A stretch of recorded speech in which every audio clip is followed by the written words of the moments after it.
Мындан 10 жыл мурун элдин бардыгы тең чоң объемдуу машиналарды айдачу. Азыркы учурда бензиндин баасы 75-80 сомго чыкты. Малолитражка жана ошондой эле электромобилге отура башташты. Ал эми 3 жыл мурункун ала турган болсок, Кытайдан электромобилдер кирип жүргөн кезде бардыгы айтышкан: бул Кытайдын машинасы болбойт, жарабайт, 1 жылдан кийин заряд кармабай калат, кышында жүрбөй калат деп. Эми байкасаңар рынокто 50% электромобиль айдагандар. Көчөгө чыгып деле байкай турган болсоң, каждый экинчи, үчүнчү машина бул электромобиль. Яндекс Такси чакырсаң деле тандоо бар: электромобиль келсинби же бензин менен жүргөнбү деп. То есть бул жакта бул замандын талабы болуп жатат. Элдин бардыгы акчасын үнөмдөгүсү келип жатат.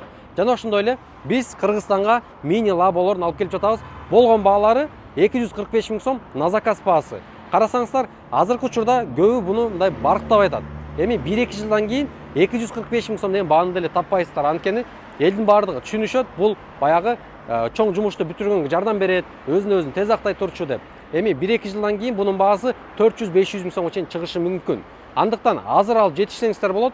Болгон баасы 245 миң сом, 30 иш күндө сиздерге алып келип колуңуздарга тапшырабыз. Жана эң жакшы жери, азыркы учурда эч кандай закон чыга элек права менен айдаш керек деген. Ошондуктан праваңыз жок болсо, айыл ичинде ойлонбой айдап жүрөсөңүздөр болот. Бирок мамлекет закон киргизе турган болсо, бул мини лабо, мини машиналарга права алыш керек деген.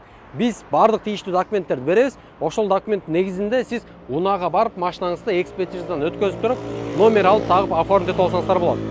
Андыктан шашылыңыздар, азыр алып жетишип калыңыздар арзан баасында. Кийин кымбатыраак болуп, кеч болуп калат.